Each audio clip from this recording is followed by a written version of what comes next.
嘅 ，ridiculous！ 點解呢啲可以嘢？咁呢啲咁嘅嘢可以發生嘅，真係好嬲咯！你冇搞錯㗎，你強姦隻狗，你咪人嚟㗎！對於我嚟講咧，嗰個新聞咧係有一隻狗強姦咗另一隻流浪狗咁樣咯。咁我諗真係人狗都乜嘢啦，男人真係點解你可以揾隻狗嚟發泄㗎？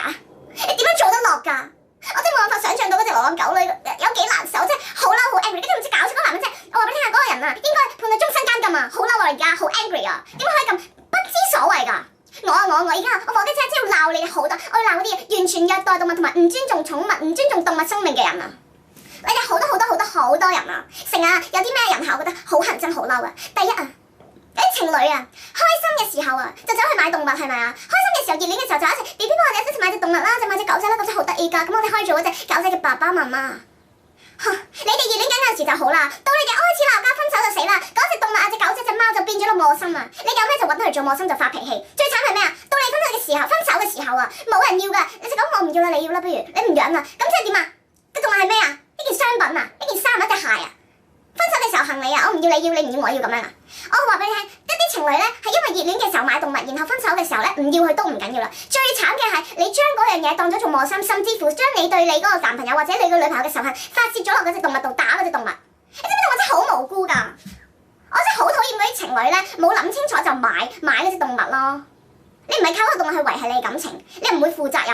好多人都係咁㗎，貪得意㗎。啲動物睇相嗰陣時 ，B B 嗰陣時好得意啊嘛。好啦，買翻嚟啦，到養嘅時候啦，佢病啦，有啲咩麻煩嘢啊，賴屎又食，你就3分鐘熱度，你就唔養佢啦。有病痛就遺棄佢啦。我想問到底你啲咁嘅人啊，你養呢啲動物買嘅動物之前，你有冇諗清楚過？你有冇考慮過㗎？你有冇諗過自己有冇能力？有冇可以幸福俾到佢，照顧到佢一世㗎？可唔可以唔好3分鐘熱度？可唔可以有啲責任感做人？點解可以咁冇責任感㗎？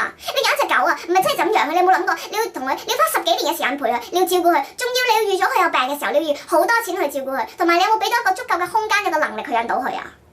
我覺得咧，你嘅唔考慮真係好差咯。仲有嗰啲就算自以為有考慮過，然後買咗佢翻嚟又唔照顧佢嗰啲人都係一樣咁差咯。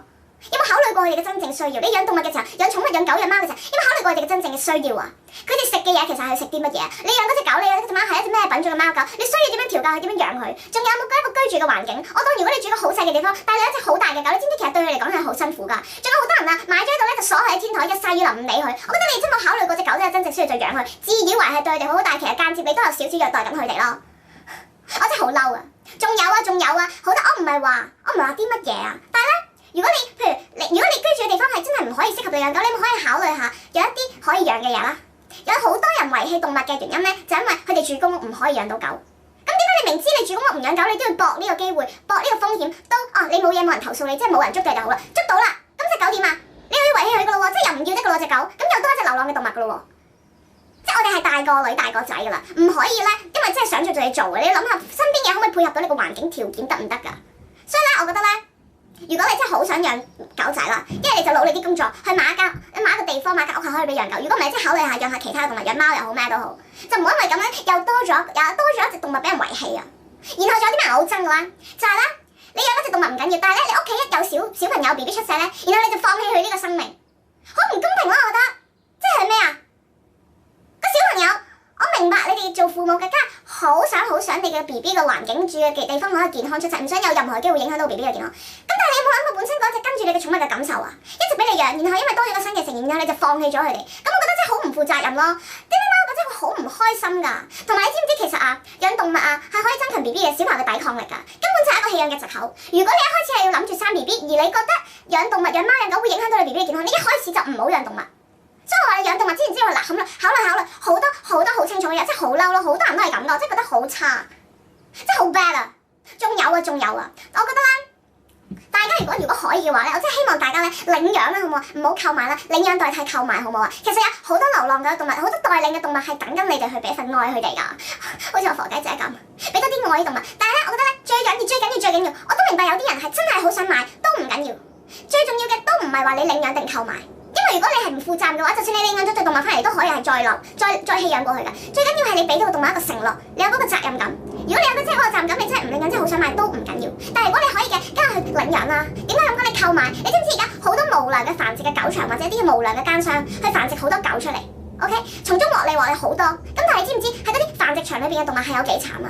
佢哋為咗生 B B 俾你哋一啲人養，佢咧一年裏邊，你知唔知比起佢哋可以承受到嘅生育嘅能力，佢哋要生多好多竇狗。然後咧，嗰啲狗仔一生出嚟嘅動物咧，唔係啲狗仔一生出嚟嘅 B B 個媽媽就冇得見嘅 B B 要即刻抱走。然後嗰隻狗咧一世都淨係韞喺個繁殖場度生仔。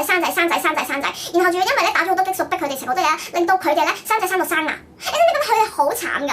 佢哋只不過係俾人當佢哋一個係工具去利用佢生仔，但係你哋咧就好多人去啲動物咧，去一路去購買動物，咁咪令到有人一直會有啲咁嘅繁殖。一直咁嘅無良嘅繁殖人，佢哋一路可以做到生意咯。仲有最慘嘅係咩咧？越得意嘅狗咧，佢哋咧為咗繁殖好多好得意嘅狗咧，有陣時就要佢哋近親交配。我覺得咁真係好差。希望你哋唔好俾機會嗰啲奸商咧去得益啦，好唔好 ？OK，我即係求下你哋啊！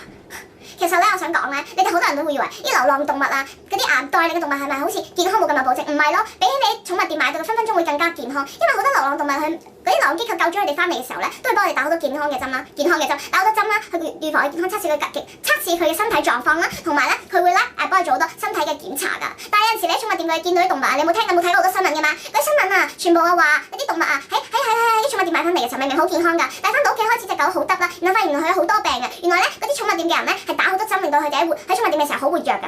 所以我分分鐘你領養一隻動物咧，嗰隻動物嘅健康係分分鐘會係健康過你喺寵物店買咗一隻動物㗎。OK。講到而家咧，我仲好嬲，我唔明點解可以強姦嗰隻狗，我唔明我可以點解可以斬隻狗啊？點解啲人咁中意咧去恰一啲咧？佢哋冇辦法係點解啲人中意恰一啲佢哋恰一啲冇辦法抵抗嘅咧？唔見你強姦隻獅子，唔見你去斬隻獅子。我講到呢度啦，其實咧，我真係好彩，我火雞姐咧真係好少可要求過你哋幫我做啲咩㗎。但我想你睇完我呢條片之後咧，幫我 share 呢條片出去，去令到多啲人知道，其實我哋要正視呢個動物嘅問題、寵物嘅問題，去正確愛護一個動物。就算你唔係要買，你唔係要養，你都教下你身邊嘅朋友。如果你係一個家長嘅話，去教下你啲小朋友點樣去正確一個愛護動物嘅心態。你唔使我火雞真係逐個。如果你真係有心，我唔通有逐個講晒。香港有啲咩動物嘅機構，有啲咩組織係保護，你自己上網都可以揾到好多。救狗之家係其中一個，突然之間諗起，你諗好多受保護嘅組織、救護動物嘅維繫組織啊，或者一啲機構咧，去多啲去幫助啲動物啦。你唔養嗰個動物，你唔去買，你都可以去資助佢哋，去資助啲流浪狗。到你冇錢啦唔緊要，你可以做免費做狗義工，去幫一啲狗場做清潔。好多一定係有嘢你可以做㗎，唔好淨係咧喺個 Facebook 度 share，唔好淨係 share。見到嗰條片好慘圖，隻狗真係好慘啊！大家唔好維繫動物，但係之後就冇再下一步嘅動作，真係 action to do something， 永遠一定有啲嘢你可以做㗎咯。我真係咧好想話俾大家聽啊，狗咧、寵物咧唔係一個玩具，唔係一件衫，唔係一對鞋啊，唔係話你要就要劈就劈啊，係我哋 family 啊，係我哋嘅 part of my life 啊，係我哋屋企人嚟㗎。你都唔會突然之間抌咗你媽垃圾桶啦係嘛？你都唔會突然之間唔俾你阿媽食嘢，你都唔會突然之間強姦你阿媽咁講，真係好衰。你唔會咁㗎嘛？你可唔可以尊重翻佢哋啊？寵物動物其實都係一個生命，我哋都要 respect 佢啊。講真啊，我真係唔希望再見到我咁多咁慘嘅動物啊！就算你唔愛啲流浪動物，你唔愛動物，你唔愛寵物乜都好，但係至少你唔好傷害啊！冇人話過一定要你中意動物，冇人話過你一定要中意隻狗啊！但係起碼你唔中意，你都唔好傷害佢哋，唔好見到喺街見到啲流浪狗揾啲 BB 彈槍射啲貓，唔好用啲嘢打佢哋，唔好去強姦佢哋，唔好去傷害佢哋，呢個係最基本，我哋要有人性噶嘛！所以咧，我希望咧嗰啲虐待動物啊、嗰啲唔尊重生命嘅人咧，全部去死，即係全部去死夠大，出事吧！我而家臭嬲，即刻諗翻 P 度喺香港，你記唔記得邊個 P 度？P 度係成日喺我條片出現嗰隻狗仔啊！記住啦 ，do something， 做啲嘢啦，同埋做一個負責任嘅寵物，唔係做一個負責任嘅寵物，做一個負責任嘅主人 ，OK？幫我 share 條片出去啊！